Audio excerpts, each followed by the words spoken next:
नमस्कार जय हिंद दोस्तों, स्वागत है आप सभी का आपके अपने परिवार अभय स्टॉक में। मैं हूं आप सभी के साथ अभय यादव।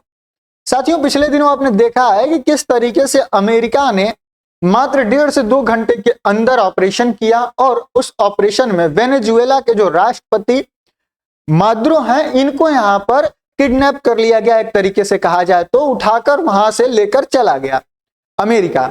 ऐसा क्यों किडनैपिंग? इसलिए क्योंकि देखिए यह जो है किसी भी तरीके से न यूएन से अमेरिका ने परमिशन लिया था, ना किसी भी तरीके का लीगल यह नहीं है, ये इलीगल एक तरीके से किया गया है। उसके पीछे अमेरिका ने बहुत सारे तर्क भी दिए हैं। तो आज हम लोग इसी चीज पर डिस्कस करेंगे कि अमेरिका तो एक तरीके से अगर देखा जाए तो वेनेजुएला और अमेरिका में अगर कंपैरिजन किया जाए तो अमेरिका हाथी हो गया और वेनेजुएला एक चींटी के समान जो है कि यहाँ पर कंट्री हो गया। तो आखिर ऐसा अमेरिका को क्यों करना पड़ा है, इसके पीछे का रीजन आप सभी लोगों को पता ही है, लेकिन उसके पीछे का जो असली वजह है वो आज हम आपको डिस्कस करने वाले हैं, बताने वाले हैं। साथ ही इतना छोटा देश होने के बावजूद भी इसका दुनिया के बाजार में सोने में, चांदी में तथा कच्चा तेल जो है, जो क्रूड ऑयल है उस पर, साथ ही जो शेयर मार्केट है उस पर क्या प्रभाव पड़ेगा, विशेषकर भारत पर।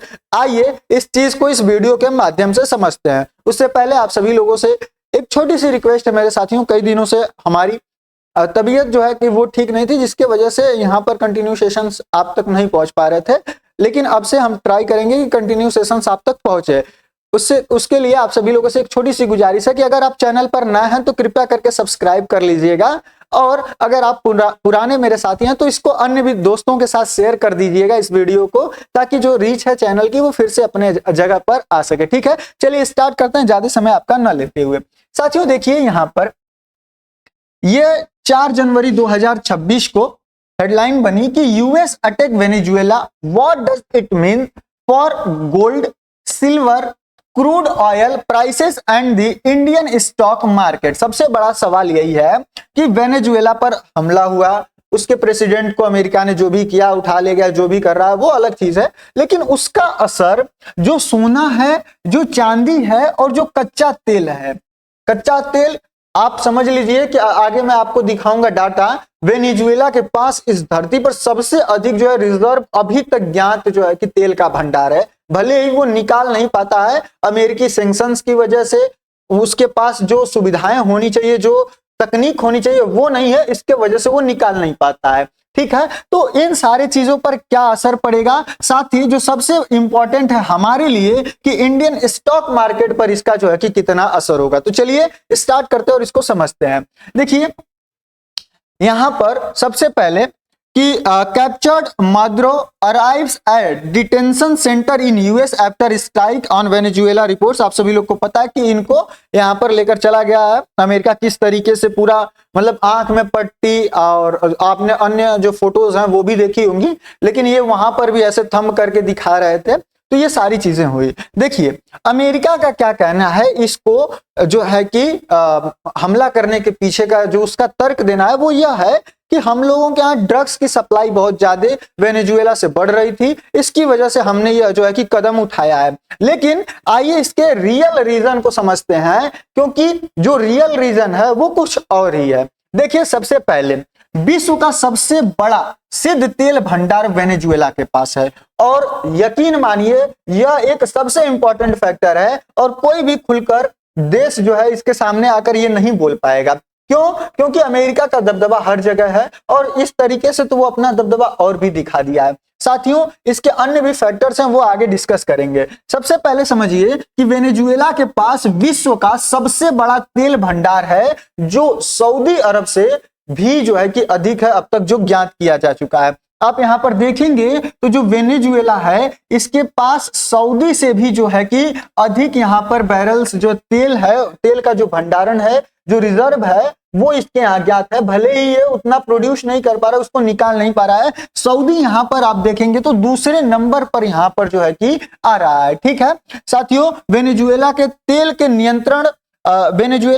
पर नियंत्रण से जो प्रभावित होता है वो है वैश्विक तेल की कीमतें, वहीं अमेरिकी ऊर्जा सुरक्षा, लैटिन अमेरिका में चीन और रूस का प्रभाव, ये सारी चीजें जो हैं अब इसके वजह से यहाँ पर प्रभावित होंगी, इसके नियंत्रण के वजह से। यानी कि अब अमेरिका ने उसको वहां पर एक तरीके से कब्जा ही कर लिया है, तो उसके तेल के भंडारण पर किसका यहाँ पर कब्जा होगा, कौन उसको संचालित करेगा, अब यह देखना होगा और उससे जो है कि आगे ये सारी चीजें यहाँ पर निर्धारित होंगी। साथियों, ट्रंप ने खुले तौर पर कहा कि अमेरिका वेनेजुएला के तेल क्षेत्र में मजबूत रूप से शामिल होना चाहता है। यानी कि जो मेन फैक्टर है वो यही है कि डोनाल्ड ट्रंप जो है उनकी निगाहें अन्य चीजों की जगह वेनेजुएला का ये जो तेल का भंडारण है वहां पर थी। ठीक है साथियों, अब इसके साथ ही एक अन्य चीज यह है कि वेनेजुएला पर आखिर अब इस समय शासन कौन करेगा, क्योंकि जो राष्ट्रपति थे तो उनको तो अभी इन्होंने उठा लिया है। तो देखिए वहां की जो सुप्रीम कोर्ट है उन्होंने कहा है कि अंतरिम गवर्नमेंट के तरह रूप में वहां की जो वाइस प्रेसिडेंट थी इनको यहां पर सुप्रीम कोर्ट ने प्रेसिडेंसी मतलब कि वहां के राष्ट्रपति के रूप में मनोनीत किया कि यह जो है इसको देखेंगी प्रेसिडेंट के तौर पर। और अमेरिका ने कहा है कि इसको जो है कि वो रन करेगा, वेनेजुएला को वो रन करेगा। तो अब ये देखने वाला बात होगा कि वेनेजुएला का ये स्टैंड अब यहाँ पर क्या मोड़ लेकर आता है और आखिर अब अमेरिका यहाँ पर कौन सा स्टेप लेता है। लेकिन उससे पहले आप यह समझिए कि वैश्विक बाजारों के लिए जो वेनेजुएला है वो इतना महत्वपूर्ण क्यों है। तो देखिए वेनेजुएला का अगर सामरिक महत्व देखें तो वेनेजुएला के पास विश्व का सबसे बड़ा सिद्ध कच्चा तेल भंडारण है जो कि करीबन 300 अरब बैरल के आसपास है। वहीं सोना, लौह अयस्क और जो बॉक्साइट और जो तांबा है उसका भी विशाल भंडारण इसके पास है। साथियों, कैरेबियन ऊर्जा भूगोल में यह एक महत्वपूर्ण स्थान रखता है। तो ये इतना इंपॉर्टेंट है कि मतलब पूरी दुनिया से अगर कंपेयर किया जाए तो सबसे अधिक सोर्सेस इसके पास हैं, बस ये निकाल नहीं पा रहा है।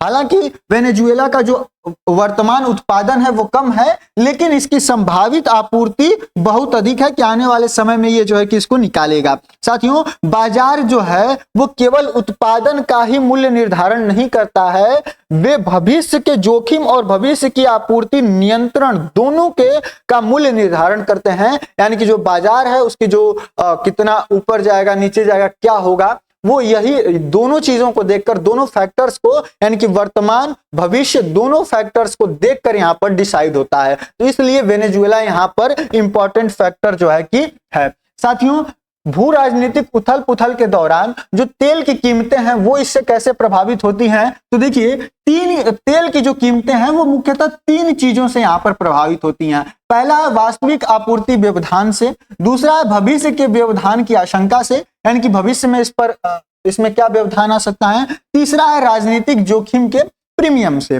देखिए इस मामले में प्रतिबंध के कारण जो है वेनेजुएला पहले से ही कम तेल का उत्पादन कर रहा था क्योंकि अमेरिका ने उस पर सैंक्शन लगाया हुआ था, तो इसके वजह से वो पहले ही जो है कि कम तेल का उत्पादन कर रहा था। लेकिन अमेरिका के हमले से यहाँ पर जो खतरे पैदा हो गए हैं जैसे कि गृह युद्ध या फिर तोड़ फोड़ का यहाँ पर जोखिम हो सकता है, तेल अवसंरचना पर नियंत्रण को लेकर यहाँ पर अनिश्चितता है यानी कि इसको जो वेनेजुएला है वो अपने तरीके से कंट्रोल करेगा या फिर अब अमेरिका जो है कि जैसे चाहेगा उस तरीके से यहाँ पर तेल निकालेगा। साथ ही जवाबी कार्रवाई भी वेनेजुएला कर सकता है, वहीं क्षेत्रीय अस्थिरता का भी यहाँ पर डर है क्योंकि आप किसी भी देश के एक राष्ट्रपति को उठाकर लेकर चले जाते हैं तो ये उसकी संप्रभुता के लिए बहुत बड़ा यहाँ पर सवाल पैदा करता है। साथियों, वेनेजुएला वर्तमान में अगर बताएं कि वो कितना तेल निकालता है तो देखिए वर्तमान में लगभग 9 लाख बैरल जो है वो लगभग 9 लाख बैरल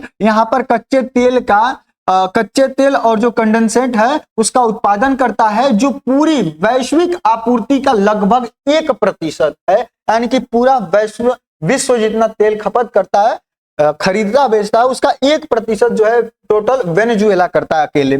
साथियों, वेनेजुएला द्वारा जो है वो प्रतिदिन लगभग 7,65,000 बैरल तेल का यहाँ पर निर्यात किया जाता है जिससे लगभग 76% जो है वो चीन को भेज देता है। यानी कि वो अपना लगभग 3/4 हिस्सा यहाँ पर चाइना को ही बेच देता है जितना वो तेल यहाँ पर निकालता है।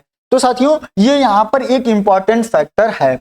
अब बात करें कि जो तेल है इस पर अल्पकालिक प्रभाव क्या होगा, तो देखिए इसकी कीमतें तुरंत तो इसमें वृद्धि होने की संभावना है जो व्यापार है उसमें जोखिम प्रीमियम जुड़ता है, और जो वायदा बाजार है वो अनिश्चितता की कीमतें जो है देता है और तथ्यों को नहीं, यानी कि जो यहाँ पर फैक्ट्स हैं उन पर यह निर्धारित नहीं करता है, यह क्या चल रहा है उस पर ज्यादा डिपेंड होता है। वहीं बात करें मध्यम अवधि के प्रभाव की कि यहाँ पर मतलब क्या मतलब मीडियम टर्म में हो सकता है, तो देखिए यदि अमेरिका इस पर नियंत्रण करता है तो यहाँ पर उत्पादन जो है वो स्थिर हो सकता है, जिससे कि बाद में कीमतें यहाँ पर गिर सकती हैं। यानी कि अगर इसको अमेरिका नियंत्रित करता है तो यहाँ पर उत्पादन जो है वो नियंत्रित हो जाएगा, स्थिर हो जाएगा, जिसके वजह से आने वाले टाइम में फिर यहाँ पर कीमतें जो है तेल की वो गिर जाएंगी। साथ ही उत्पादन बाधित अगर हो जाता है तो कीमतें ऊंची बनी रहती हैं, यानी कि अगर इसको रोक देता है, वहां से तेल निकालना रोक देता है, तो फिर से जो है कि तेल के दाम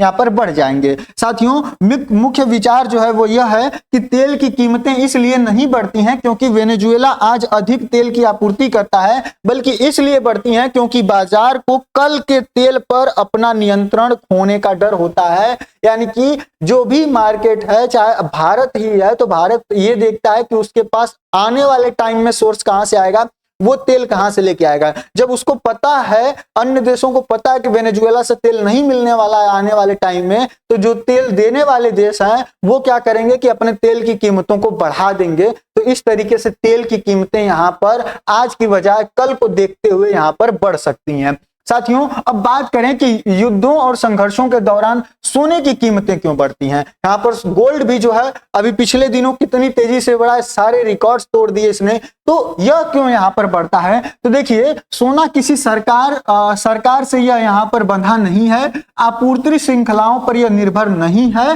साथ ही संकटों में सार्वभौमिक रूप से यह विश्वसनीय है। यानी कि जब भी क्राइसिस होता है तो लोग ज्यादा से ज्यादा जो इन्वेस्टमेंट करते हैं वो गोल्ड की तरफ करना चाहते हैं, गोल्ड में, क्योंकि आने वाले समय में गोल्ड जो है कि वो रिटर्न दे देता है। तो इसके वजह से यहाँ पर यह सोने की कीमतें बढ़ती हैं। साथियों जब भी युद्ध होता है, सत्ता परिवर्तन होता है या सैन्य हस्तक्षेप होता है तो वैश्विक व्यवस्था के लिए खतरा होता है, तो निवेशक जोखिम भरे निवेशों से पैसा निकालकर सोने में लगा देते हैं। यानी कि जब भी पूरी दुनिया में कहीं पर युद्ध हो रहा हो, सत्ता परिवर्तन हो, सैन्य हस्तक्षेप वहां पर बढ़ रहा हो, साथ ही वैश्विक व्यवस्था के लिए खतरा हो, तो जो इन्वेस्टर्स होते हैं वो यहाँ पर अपना स्टॉक मार्केट से या अन्य जगहों से पैसा निकालकर सब लोग कहां निवेश करते हैं, तो वो सोना में निवेश कर देते हैं। इसके वजह से यहां पर सोने की कीमतें बढ़ती हैं। साथियों इस मामले में अगर देखें तो अमेरिका द्वारा किसी एक संप्रभु देश पर हमला, चीन, रूस और लैटिन अमेरिका से संभावित जवाबी कार्रवाई, साथ ही वैश्विक अस्थिरता का डर है। वहीं सोने की मांग यहां पर बढ़ती है तो कीमतें ऊपर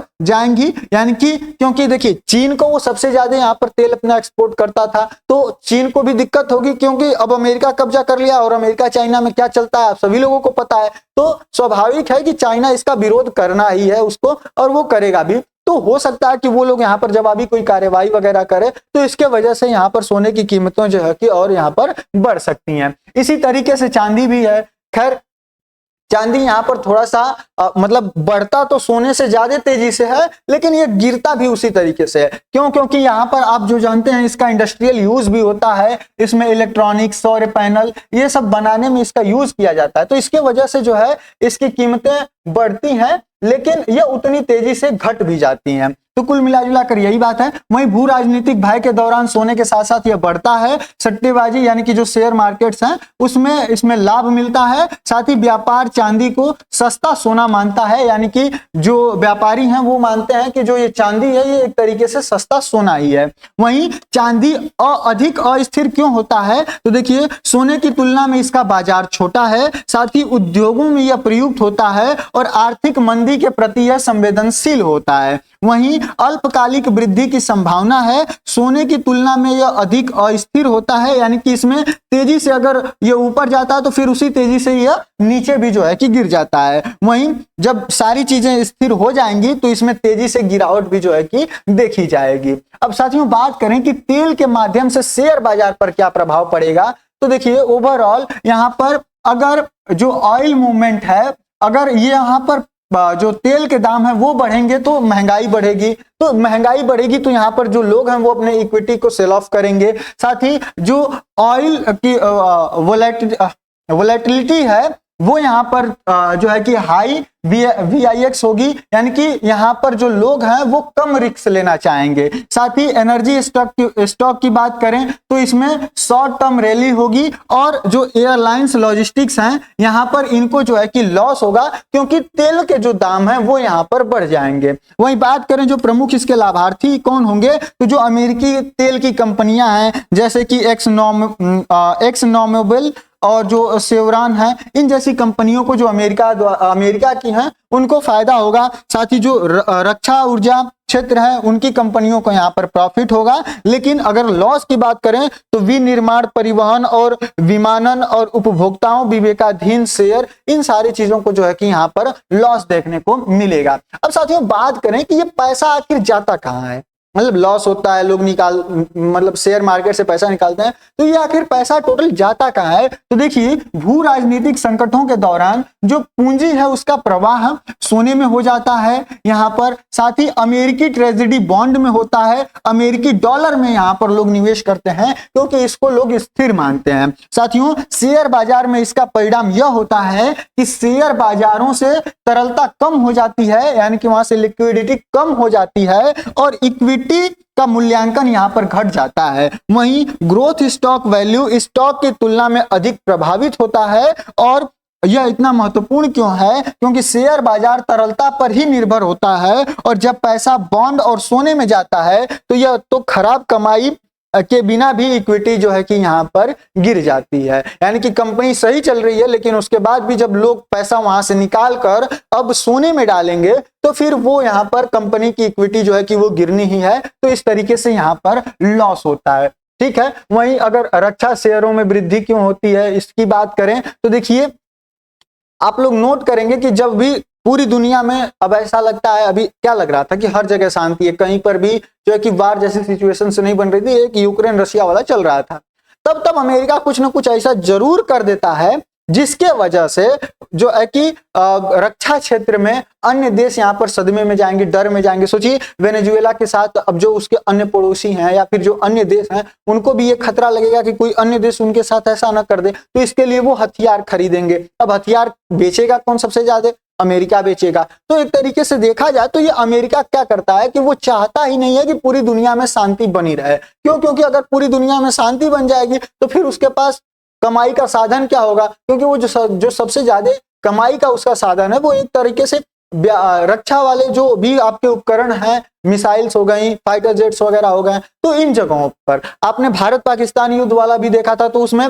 पाकिस्तान को बेचने के लिए फाइटर जेट वगैरह, भारत को बेचने के लिए, तो ये यहाँ पर हस्तक्षेप करता था। तो इस तरीके से चीजें जो है कि ये चाहता नहीं है। और इसमें जो है कि जो अमेरिकी ठेकेदार कंपनियां हैं, साइबर सुरक्षा कंपनियां हैं, जो निगरानी और उपग्रह वाली कंपनियां हैं, इन सभी लोगों को फायदा होगा। बाकी जो शेयर वगैरह है वो यहाँ पर उनमें गिरावट देखी जाएगी। तो कुल ओवरऑल मिलाकर बात यह है कि अगर यहाँ पर कॉन्फ्लिक्ट बढ़ता है तो स्टॉक में गिरावट आएगी, अगर यहाँ पर स्टेबलाइजेशन हो जाता है तो तेल की कीमतें यहाँ पर गिरेंगी, जिसके वजह से स्टॉक यानी कि शेयर के प्राइसेस बढ़ जाएंगे, फिर से सारी चीजें नॉर्मल हो जाएगी बाजार की। वहीं अगर इसमें रसिया और चाइना भी इन्वॉल्व हो जाते हैं तो फिर तेल की कीमतें और तेजी से बढ़ेंगी और फिर शेयर मार्केट और धड़ाम से यहाँ पर नीचे गिर जाएगा। वहीं जो सैंक्शन यहाँ पर लिफ्टेड होते हैं तो तेल की कीमतें यहाँ पर गिरेंगी और इसके वजह से भी जो है कि शेयर मार्केट यहाँ पर स्टेबल हो जाएगा। साथियों, उम्मीद कर रहा हूँ सारी चीजें आपको अच्छे तरीके से समझ में आई होंगी।